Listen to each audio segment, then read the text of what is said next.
అందరికీ నమస్కారం. నా పేరు రమ. వెల్కమ్ టు 'కథా సుధాబై రమ కాంట్రాక్ట్ మ్యారేజ్'. రచయిత తనూష రెడ్డి గారు. కథలోకి వెళ్ళే ముందు కథ నచ్చితే వీడియోకి ఒక లైక్ చేయండి, హైప్ చేయండి, స్టోరీ ఎలా అనిపించిందో కామెంట్ చేయండి. అలాగే న్యూ ఛానల్ 'మనసుకో కథ' ఛానల్‌ని కొలాబరేట్ చేస్తున్నాను. ఆ ఛానల్ మానిటైజేషన్‌కి దగ్గరలో ఉంది. ఇంకొక 200+ ఫాలోవర్స్ అవ్వాలి.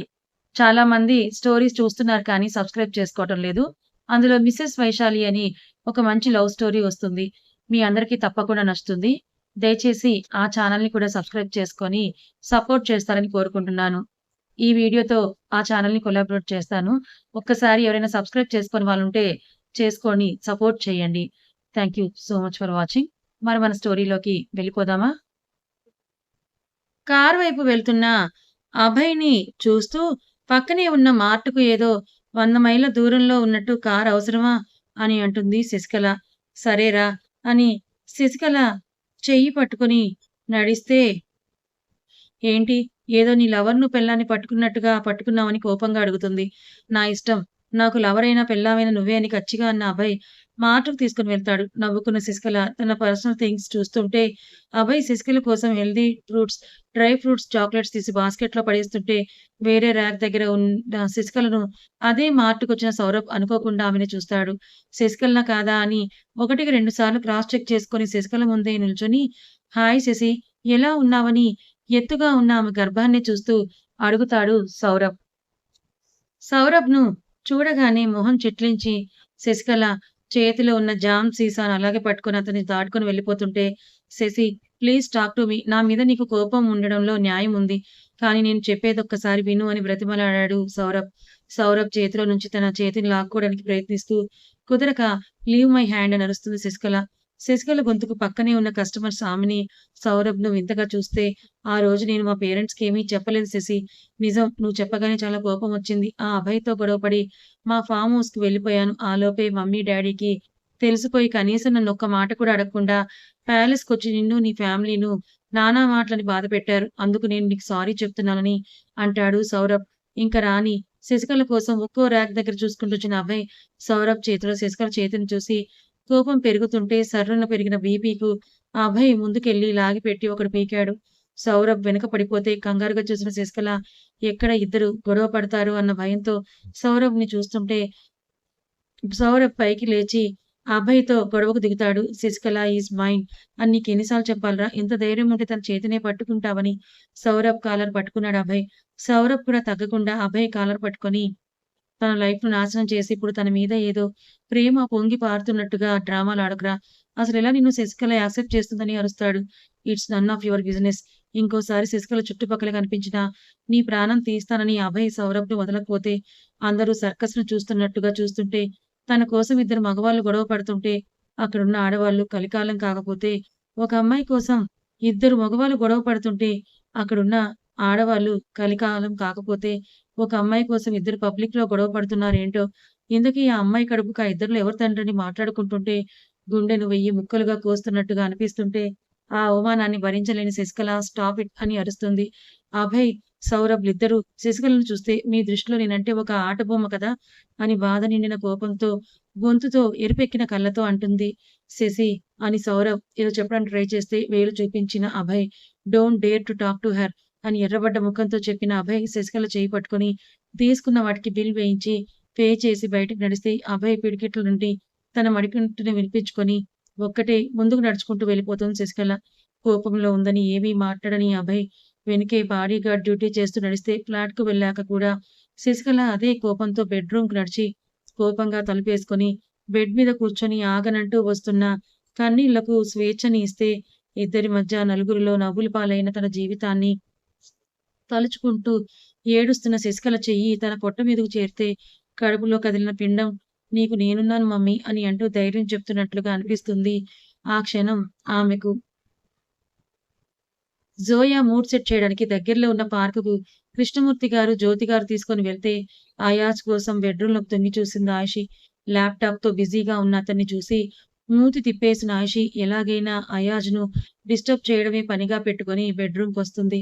ల్యాప్‌టాప్‌లో మునిగిపోయిన అతని వేళ్లు వేగంగా కదులుతుంటే షార్ప్‌గా ఉన్న కళ్ళను చూసి వాష్‌రూమ్‌కి నడిచిన ఆయుషి తలారా స్నానం చేసి టవల్‌తో బెడ్‌రూమ్‌కి వస్తుంది. బాడీ మాయిశ్చరైజర్‌ని తీసుకొని కాళ్ళకు తెగ రుద్దేస్తున్న ఆయుషి తన కంటి కొన చివర నుండి ఆమెను గమనించిన అయాస్ చిన్నగా నవ్వుకుంటూ ఏంటి తెగ రుద్దేస్తున్నావని అడుగుతాడు. నా ఒళ్ళు నా ఇష్టమని యాటిట్యూడ్‌గా అన్న ఆయుషిని చూసి అయాస్ డోర్ లాక్ చేస్తుంటే వెనక్కి తిరిగి చూసింది ఆయుషి. తన ముందుకు అడుగులు పడుతుంటే నేనిప్పుడు ప్రెగ్నెంట్ అని చెప్తుంది ఆయుషి. తో దూరంగా ఉండాలి మిస్టర్ ఖాన్ అని ఆయుషి అంటే ఆయుషి నడుము చుట్టూ చెయ్యేసి దగ్గరికి సున్నితంగా లాక్కున్న అయాస్ అది నన్ను ప్రవోక్ చేయక ముందుండాలని అంటాడు. తలెత్తి అతని కళ్ళలోకి చూస్తున్న ఆయుషి. ఆయుషి చెంపను అరచేత్తో తాకిన అయాస్ ముద్దివ్వవే అని అడిగితే నాకంటే నీకు వర్క్‌నే ఇంపార్టెంట్ కదా!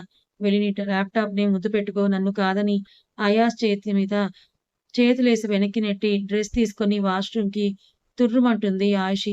చిక్కినట్టే చిక్కి తప్పించుకున్న ఆమె తీరుకు చిరాకు, విసుగు కలిగితే అన్నింటికి కలిపి వడ్డీతో సహా కలిపి తీసుకుంటానే అని కచ్చిగా అనుకుంటాడు అయాస్.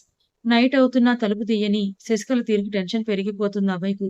అప్పటికే బాల్కనీలో అటూ ఇటూ తిరుగుతూ ఎన్ని సిగరెట్స్ తాగాడో అతనికే తెలియదు. ఎన్నిసార్లు పిలిచినా నో రెస్పాన్స్. కాల్స్, మెసేజెస్ కూడా చేసి విసిగిపోయిన అభయ్ తలుపును బాదేస్తూ శశి ఓపెన్ ద డోర్. నువ్వు డోర్ ఓపెన్ చేయకపోతే I will break the door అని గట్టిగా అరుస్తాడు అభయ్. కోపంతో డోర్‌ను బ్రేక్ చేయాలనే ఉద్దేశంతో పిడికిలి బిగించి హిట్ చేసే లోపే శశికళ డోర్ ఓపెన్ చేస్తుంది. సరిగ్గా అభయ్ పిడికిలి శశికళ ముఖానికించు దూరంలో ఉంటే ఎర్రబడ్డ ముఖంతో చూస్తాడు అభయ్. ఏడ్చిందన్న దానికి గుర్తుగా శశికళ కళ్ళు కుంకుమ రంగులో కనిపిస్తుంటే ఆమెను చూసి పిడికిలి వదులు చేసి చేతిని వెనక్కి తీసుకుంటాడు అభయ్. సారీ నాతో మాట్లాడకు. కోపం నా మీద కదా! నువ్వు తిట్టినా కొట్టినా పడతాను. బట్ తినేసి పడుకోవే. ప్లీజ్ బేబీకు ఆకలేస్తుందని పొట్ట మీద అరచేతిని ఉంచి శశికళ కళ్ళలోకి చూస్తాడు అభయ్. అభయ్ చేతిని నెట్టేసి నువ్వు మారిపోయావని అనుకున్నాను అభయ్. కానీ నువ్వు మారలేదు. అదే యాటిట్యూడ్, అదే ఇగో, అదే కోపం. సౌరభ్ నా ప్రాబ్లమ్ నేను సాల్వ్ చేసుకోగలని కోపంగా అంటుంది Sasikala. What do you mean by నేను సాల్వ్ చేసుకోగలను శశి? వాడు నీ చెయ్యి పట్టుకున్నాడు. నేను చూస్తూ చేతులు కట్టుకొని కూర్చోవాలా? అసలు వాడెందుకు నీకు నాకు మధ్యలో వస్తున్నాడు? నీ కోసమే వాడిని ఆ రోజు వదిలేశాను. నీ కోసం పిచ్చోడిలా వెయిట్ చేస్తున్నాను. నీ కోసమే నా అలవాట్లను మార్చుకున్నాను. నా ఫ్రెండ్స్‌ను దూరం పెట్టాను. ఇంటికి తీసుకొని వెళ్తే పెళ్లి అవ్వకుండానే నా ఇంటికి వచ్చానన్న గిల్టీ నీకుండకూడదని మమ్మీ మాటని కూడా కాదని నిన్నిక్కడికి తీసుకొని వచ్చాను. వాళ్ళతో నువ్వు కంఫర్ట్‌గా ఉండలేవని నీ మైండ్‌సెట్ పూర్తిగా మారే వరకు వెయిట్ చేయాలని ఈవెన్ నా పేరెంట్స్‌ని కూడా దూరం పెట్టాను. నా ఐడెంటిటీ ఎక్కడ అని నువ్వు నన్ను క్వెషన్ చేయకూడదని నాకు నేనుగా ఎండ్ చేయడం స్టార్ట్ చేశాను. ఇంకేం కావాలి నీకు? అభయ్ గొంతులో సీరియస్‌నెస్‌కు శశికళ ఒక అడుగు వెనక్కి వేస్తే ఆమె భుజాలు ఒత్తి పట్టుకొని దగ్గరికి లాక్కున్న అభయ్ శశికళ ఎడమ చేతిని తీసుకొని గుండెల మీద ఉంచుకొని ఎవరూ కరిగించలేని గుండెను నువ్వు కదిలించావు.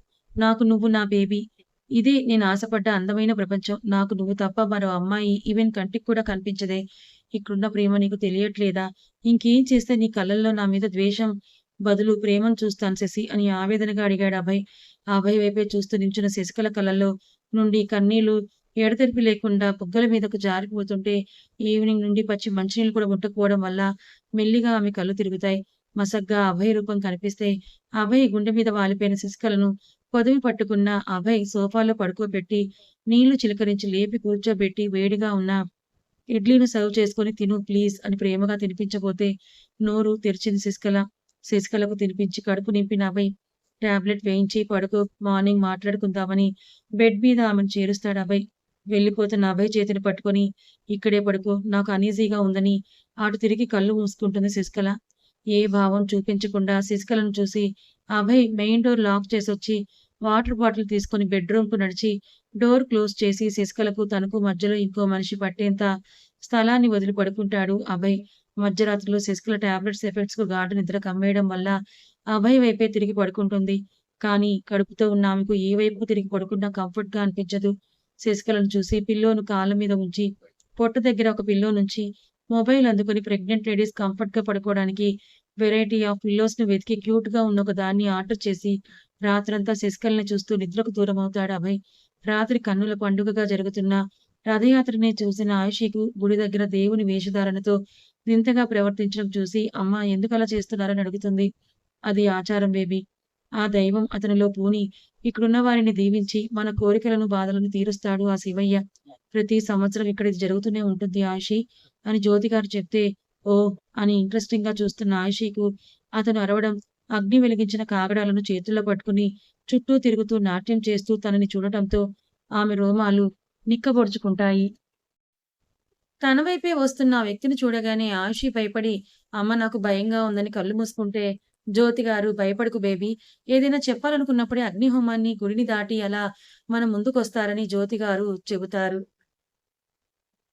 విచిత్రమైన అవతారంలో ఉన్న వ్యక్తిని చేతిలో కాగడాను చూసి ఆయిషి ముందొచ్చి నిల్చున్న అయాస్, ఆర్ యూ ఓకే ఆయిషి అని అడిగితే పరిగెత్తుకుంటూ వచ్చిన ఆ వ్యక్తి గట్టిగా నవ్వుతూ, నీ రక్తాన్ని 2 ప్రాణాలు పంచుకుంటున్నాయని సంబరపడిపోతున్నావు. పొంచి ఉన్న ప్రమాదాన్ని, కళ్ళకున్న పొరలను విడిచి చూడని బిగ్గరగా అరిచి చెప్తే, అక్కడున్న వాళ్ళందరూ ఆయిషి, అయాజ్‌లనే చూస్తారు. చెప్పింది మలయాళం. ఆయిషికి ఒక్క ముక్క అర్థం కాదు. అయాస్‌కి మాత్రం అర్థమవుతుంది. ఆ అర్థమైందాయనకి ఆయిషికు థ్రెట్ ఉందని వార్న్ చేస్తున్నారా అని మనసులో అనుకుంటుంటే, జోయా తల మీద చెయ్యేసి పూనకంతో ఊగిపోయిన అతను మృత్యువుతో పోరాడి గెలిచింది. జీవితంలో కూడా గెలుస్తుంది. నీ కూతురు ఎందరో అభాగ్యుల ఆకలి తీరుస్తుందని మలయాళంలో అరిచిన అతను పూనకం ఆగి కింద పడిపోతుంటే నలుగురు మనుషులొచ్చి అతన్ని తీసుకెళ్లి హారతిస్తారు. అయాస్ ఆలోచనలో పడితే, అమ్మా! ఆయనేమన్నారని అడుగుతుంది ఆయిషి. పూజారి కుంకుమ తీసుకునొచ్చి, స్వామి చెప్పారంటే అది జరుగు తీరుతుంది. జాగ్రత్తగా ఉండండి. కడుపుతో ఉన్న భార్యను కాచుకోవడం భర్త కర్తవ్యం అని మలయాళంలోనే చెప్పి జోయా తల నిమిరి దీవించి వెళ్ళిపోతే, పదండి ఇంక వెళ్దాం ఇప్పటికే లేట్ అయిందని కదిలిస్తారు కృష్ణమూర్తి గారు.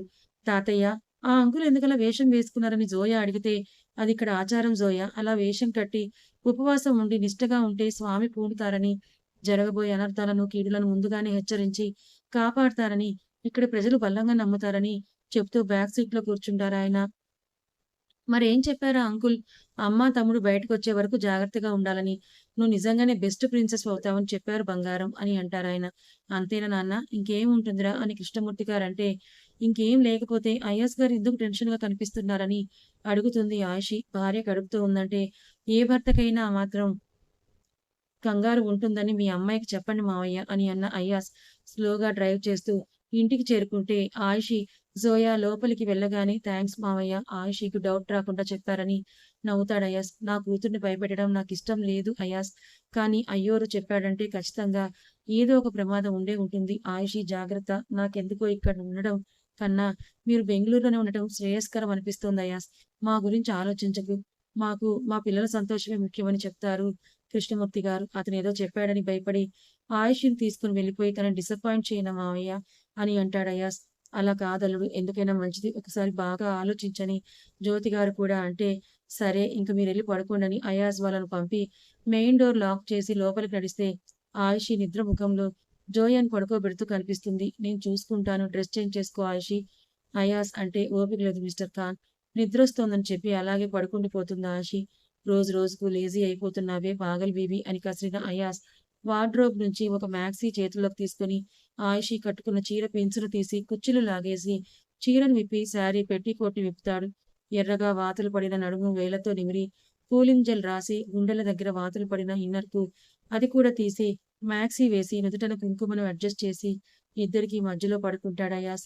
ఆయిషి నుదుటి మీద ముద్దిచ్చి అయాస్ గురిలో ఆ వ్యక్తి చెప్పిన మాటల గురించి డీప్ థింకింగ్ చేయడం మొదలు పెడతాడతను.